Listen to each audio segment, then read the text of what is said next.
guitar? Yes. Yeah. I got ice for feet.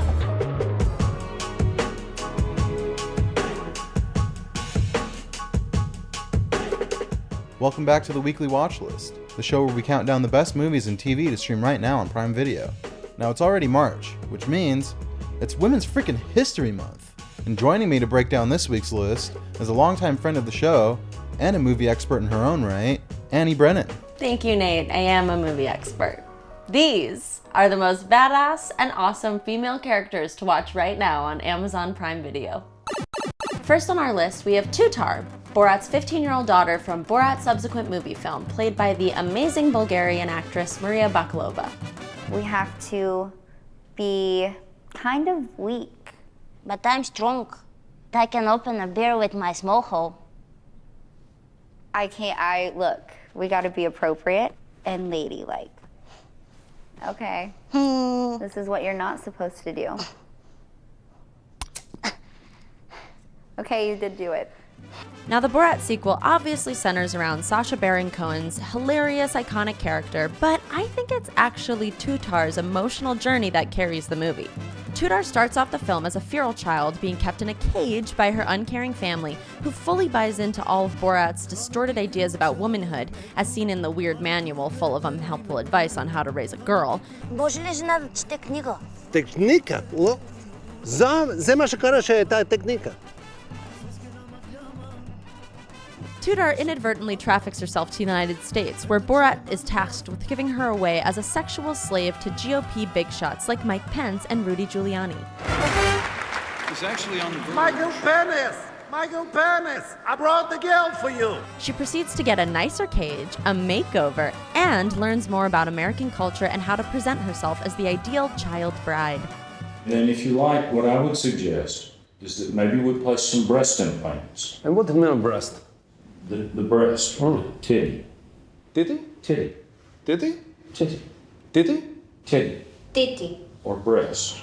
But her time in the US is transformative for both Tutar and Borat, as Tutar learns to say no to her father and even comes to love herself. So, Annie, what about Tutar is badass to you? Well, I think it's pretty self-evident, Nate. She is a young woman who is coming of age, and she is just met with misogyny from both people in Kazakhstan and America, and she handles it with absolute grace. She comes into her own, and she manages to keep up with all the antics from Borat the entire time. I don't think I could do that.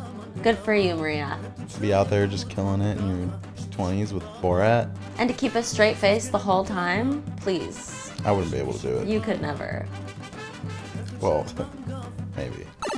Next up, what do you do when all the female characters in the show are also the main characters? Well, this is why we have no choice but to include all 8 of the lead cast of The Wilds.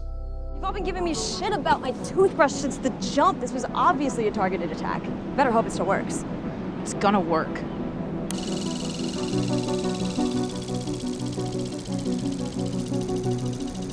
It's dying! I've never related so much to a toothbrush. 8 girls get on a plane for an exclusive Hawaiian retreat / women's empowerment camp called Dawn of Eve. Only the plane goes down and they all mysteriously wash up on a seemingly desolate, deserted island. There's Fadden, a promiscuous, hilarious cellist from Berkeley, Leah, an obsessive girl with a dark romantic past, Dot, a tough loner who's watched a ton of survivalist shows, Shelby, a closeted beauty queen from a conservative Christian family, Tony, an aggressive openly lesbian girl who's fiercely protective of her best friend Martha, a kind animal lover from the Ojibwe reservation. Then there's Rachel, a super intense competitive diver, and her fraternal twin Nora, a quiet, sensitive, artistic savant. The 8 girls have to band together to survive and slowly unravel the mysterious circumstances behind the island. Each episode reveals the girls' increasingly tragic backstories one by one, but it's really their relationships with each other that define them.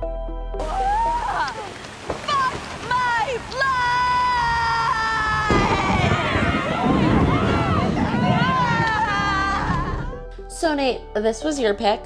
Can you tell me what it is about these 8 women that you find so badass? Okay, well, first of all, falling out of the sky and surviving, pretty badass. They're also like shucking shellfish and just like hanging out and are alive on this like barren island. Also badass. I wouldn't be able to do that. Second of all, The way that they're all able to just like develop their characters so much and really vibe off of each other in such a short amount of time is also pretty badass. I mean, I've been doing this show for 11 episodes and I haven't developed any character. Coming up next, we have to talk about Robin, the professionally unflappable but personally self-sabotaging PR agent from Flack. What about a sex tape? There hasn't been a good one of those in a while. Okay, hang on just a second. Not really classy. But is classy really what we're going for here? Ooh, lesbians. Lesbians, perfect, on trend, and much less seedy than straight. Certainly wouldn't look like a little girl anymore. It's well shot, intended for private use, grown up, sophisticated. Think Madonna. Old Madonna, not old Madonna. Then it gets leaked, hacked from your cloud, you're horrified, you make a public admission, how betrayed you feel. Getting the sympathy vote from the girl. Whilst turning yourself into a filthy little minx. Nation's sweetheart's dirty secret. Flack is set in the unglamorous world of UK celebrity publicity. Enter Anna Paquin as Robin, a PR fixer who swoops in on her clients' dirty deeds to cover things up and change the narrative. I'm thinking about which chat show hosts are most amenable to mea culpa. I'm thinking about what color suit most reflects honesty and innocence. Thinking about ghostwriters and the fact that I can already name 3 publishers who would offer you a shed load of money to tell your side of the story. That's what I'm thinking about, Kelvin. Robin specializes in challenge management, and with one unpaid intern and 0 morals, she spends each episode helping dumb celebrities avoid scandal, or more often, staging new ones. Whether it's contriving a domestic abuse story to cover up a client's facelift, Robin has an answer for everything, and a bump of coke for good measure. So, Annie, Robin is your pick? Why do you think she's so badass? Well, Nate, right off the jump, she pulled somebody out of an overdose without any medical intervention, and that is arguably badass. Also, she's super competent at her job. Whether or not her job is moral is up for debate, but she crushes it nonetheless. And I keep hearing about Walter White and John Draper and all these sort of beloved male anti-heroes. Well, let your girl resonate with some bad people too, right? I want to see ladies doing messed up. Coming in at number 4, we have one of the most powerful heroines in TV history. I'm talking my girl Katara from Avatar: The Last Airbender. Our girl. Our girl. So if you didn't know, Avatar: The Last Airbender is a series set in a world where people can control the elements, called bending. In this world, a group of kids bands together to take down the evil Fire Nation.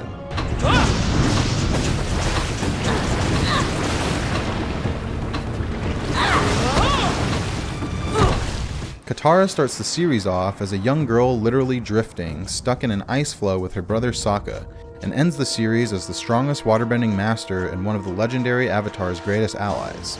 Talk about a character arc. Katara is like the mom of the group, where sometimes she acts a little bossy and gets on people's nerves, but is ultimately the most compassionate member who's capable of caring for others and even pulling Aang out of the Avatar state when he goes berserk. She goes toe-to-toe with antagonist firebenders Azula and Zuko, tracks down and confronts her mother's killer, and masters the forbidden art of bloodbending. So Nate, what is it specifically about Katara that makes you think, whoa, that's a badass woman? Well, first of all, she waterbends, which is pretty badass. She learns how to bloodbend, she pulls water out of plants. She overcomes centuries of sexist oppression by forcing Master Pakku to teach her how to waterbend. So, you decided to show up? Aren't you gonna fight? Go back to the healing huts with the other women where you belong. Fine. You want to learn to fight so bad? Study closely.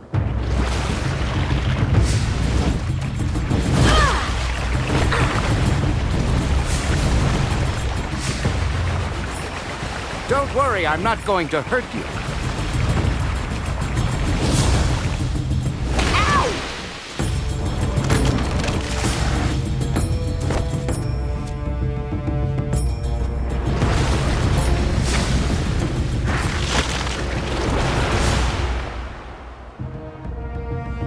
You can't knock me down! Go, Katara! And rounding things out, I would be completely remiss if I did not mention one of the OG badass female characters. That's right, ladies and gents, I am talking Lieutenant Uhura from Star Trek: The Original Series. Hailing frequencies are open. Sulu, Give me that. Zulu! I'll protect you, fair maiden. Sorry, neither. Played by the amazing Nichelle Nichols, Uhura broke barriers in the 60s as one of the first black women to be portrayed as both a commanding officer and a scientist. Not only that, Uhura's kiss with Kirk in Plato's Stepchildren was one of the first interracial kissing scenes in American TV history. Uhura is one of the most enduring icons of science fiction, and someone who didn't need any man's protection. Now, to be honest, this was still the 60s, and Broadway actress triple threat Nichelle Nichols definitely wasn't given enough to do on the show. She even contemplated walking away from the role until major Trekkie/civil rights legend Dr. Martin Luther King Jr. insisted she stay on the show as a rare, positive portrayal of black women in a position of authority, an inspiration to black girls everywhere, and we are grateful she did. So Annie, if you don't mind, why don't you break down for us a little bit why Lieutenant Uhura is such a badass? You know, I would actually love to do that for you, Nate. First of all, she's a lieutenant, okay? So that is somebody in charge, in space. She's a woman in STEM. In the 1960s, we're forced to stand. Secondly, anytime somebody steps out of line, she hits them with one of these. And they are right back in check, okay? I'm gonna try that. You know, MLK specifically asked Nichelle Nichols to keep this role, and I think that she just absolutely blew it out of the park. So, she's an icon. Sure. Majorly badass. And there you have it. 5 of the most badass women from series available to stream right now on Prime Video. And special thanks again to Annie for sharing her expertise on this week's list. You're welcome, Nate. It has been my pleasure to be here. Happy Women's History Month. Everybody go out and do nice things for the women in your lives because they rule. What'd you guys think of this week's list? Who are your favorite female badasses in movies and TV? Let us know in the comments. Anyway, till next time, don't blink. Always be streaming.